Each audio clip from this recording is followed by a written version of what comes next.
A young girl from southern China is going viral on social media, and a short video of her classic Chinese dance has been shared more than 200,000 times. She doesn't look like the typical social media influencer. No exaggerated makeup. No Western-style double eyelids. No over-the-top filters. Instead, she looks like she just stepped out of an ancient Chinese painting, with soft features, calm expression, and understated elegance. And somehow, that's exactly why millions of people can't stop watching. But here's the real question: why is this kind of classical Chinese beauty suddenly going viral in the age of globalized beauty standards? Is this just another internet trend, or is it a sign that young Chinese people are rediscovering something deeper? A new pride in traditional aesthetics. A shift away from copying Western ideals. A growing confidence that Chinese culture doesn't need outside validation anymore. Because when natural, culturally rooted beauty starts outperforming the cookie-cutter influencer look, it's not just about appearance. It might be about identity. And it might be about China entering a new era of cultural confidence. Welcome back to Difference Frames the World, a channel to see the world differently. Follow the link in the descriptions and the pinned comments to watch all our videos on YouTube. Like and share them with your friends if they are helpful. Today we explore why China's cultural confidence is rising, and why foreign brands aren't dominating like they used to. In recent years, something interesting has been happening in China. From fashion and luxury goods to everyday products, more and more Chinese people are choosing homegrown brands over foreign ones. That's not just a shift in tastes, it reflects something deeper: growing cultural confidence among Chinese consumers. This trend doesn't mean foreign brands have disappeared altogether. Instead, it shows how China's economic and cultural landscape has changed dramatically in the 2020s. To understand this better, let's break down what's going on and why this matters. A new sense of cultural identity. China's rapid growth over the past few decades has not only changed its economy, but also how people see themselves. Younger generations, especially Gen Z and millennials, often express pride in Chinese culture, aesthetics, and achievement. That isn't nostalgia, it's confidence rooted in real progress on the world stage. That pride shows up in many places: in fashion, entertainment, social media trends, and even the kinds of products people choose to buy. Traditional cultural elements such as calligraphy, iconic symbols, and storytelling tied to Chinese history are becoming powerful marketing tools. Domestic brands that incorporate these elements aren't just selling products, they're selling identity. Domestic brands are rising, and they are not just cheaper alternatives anymore. For years, foreign luxury brands were a big deal in China. Labels like Gucci, Louis Vuitton, and Cartier were symbols of high status and prestige. In the past, Chinese consumers often preferred foreign brands precisely because they were foreign. That "Made in Europe" label carried weight. But that's now changing.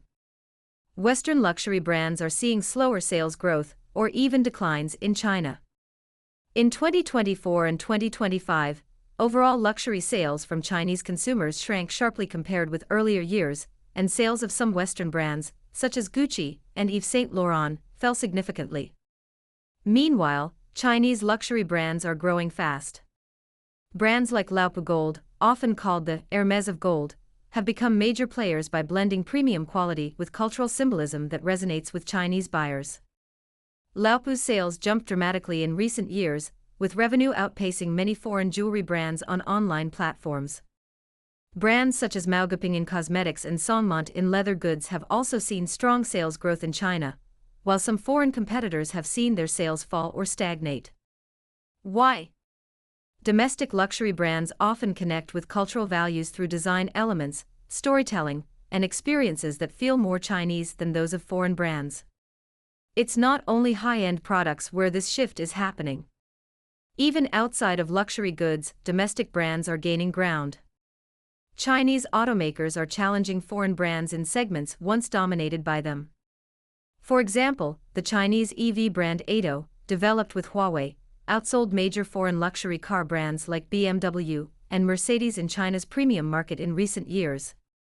Domestic brands like BYD are now among the best-selling carmakers in China, capturing significant market share, and even outselling global players in some segments. In China's fashion market, estimates suggest that up to 95% of sales go to domestic brands, while foreign brands represent only a small share.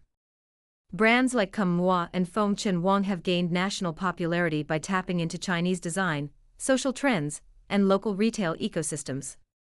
It doesn't mean foreign brands aren't selling anything. In some segments like sportswear or certain high-end luxury goods, they still have strong demand.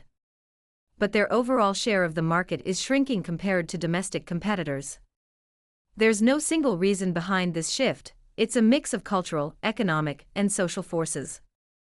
A big part of this shift is the rise of the Guochao movement, a trend where young consumers choose products that celebrate Chinese culture and identity. Guochao, a term that translates to Chinese trend in English, represents a vibrant cultural movement flourishing in modern-day China. This phenomenon showcases a remarkable resurgence of national pride, manifesting in a joyous celebration of Chinese culture that particularly resonates with enthusiastic millennials and the dynamic Gen Z. It's truly inspiring to witness these younger generations enthusiastically embracing their rich heritage, drawing on the wealth of historical traditions while infusing them with contemporary flair. This cultural renaissance not only honors the past but also reflects a bright and innovative future, infused with a sense of identity and unity. It applies not only to fashion and jewelry but also to things like snacks, cosmetics, sportswear, and tech accessories. Guochao isn't just about patriotism. It's about self-expression and finding value in Chinese creativity and story, something foreign brands can struggle to match. Another layer of the shift is the quality and innovation of domestic brands. Chinese companies have come a long way in terms of quality and innovation. Many domestic brands now offer products that compete on performance, design, and technology. Whether it's advanced electric vehicles, cutting-edge consumer electronics, or well-made fashion pieces, Chinese brands are no longer seen as second best but are recognized for their own merits. Part of the shift is practical. China's economy has faced slower growth in recent years, and consumer confidence isn't as high as it used to be. Middle-class buyers, in particular, are more selective with expensive purchases. It has boosted demand for brands that offer value for money without sacrificing style or quality. Domestic brands often price lower than imported luxury goods, making them more appealing, especially to younger buyers who want quality, identity, and affordability. Chinese consumers today are more focused on experience, meaning, and personal expression than on simply showing off wealth. That has weakened the old conspicuous consumption model that helped fuel luxury brand dominance. Shoppers increasingly care about stories behind products, cultural relevance, and emotional connection, things that domestic brands are often better at communicating. At its core, this trend reflects a shift in mindset. 20 years ago, buying a Western luxury brand in China often meant displaying wealth or status. But now, many Chinese consumers are saying, we can define what's beautiful, quality, and stylish ourselves. It is a sign of cultural confidence, the belief that local culture, design, and identity are at least as valuable as those of other cultures. That confidence shows up in many areas, including beauty and fashion that draw on traditional aesthetics, luxury brands rooted in Chinese narratives, tech and automotive brands competing on global standards, and so on. It reflects pride not just in products, but in cultural identity, and a belief that China doesn't need to look abroad for validation. So are foreign brands done in China? Not at all. Foreign brands still have strong appeal, especially among wealthy older consumers and in certain niches. Brands like Hermès and Chanel continue to perform relatively well because of their exclusivity and heritage. But the era when foreign labels automatically symbolize the best is over. Instead, success now means understanding Chinese consumers on cultural, emotional, and value-driven levels. Foreign brands that adapt to this shift, by respecting local culture, collaborating with Chinese designers, or creating products that resonate with today's Chinese identity, are more likely to thrive. Those who refuse to change will find it difficult to survive. China's rising cultural confidence is reshaping consumer behavior. Domestic brands are no longer just alternatives to foreign ones, many are leaders in design, innovation, and cultural relevance. Consumers are increasingly choosing products that reflect who they are, what they value, and how they see their country's place in the world. In the years ahead, this trend is likely to continue, not as a rejection of the foreign but as an affirmation of the local. That's less about politics and more about identity, quality, and pride in Chinese culture. The Chinese do not have to circulate videos about foreigners using chopsticks to gain national pride and cultural confidence, as some did decades ago. The girl from southern China in a 30-second shorts that has won nearly 300,000 hearts may not be as glamorous as Audrey Hepburn, the famous actress known for films like Breakfast at Tiffany's and Roman Holiday. Still, she represents a trend in a country with 1.4 billion people that no one can ignore. She is a daughter, a sister, and more importantly, a Chinese girl. In today's China, the word Chinese means almost everything.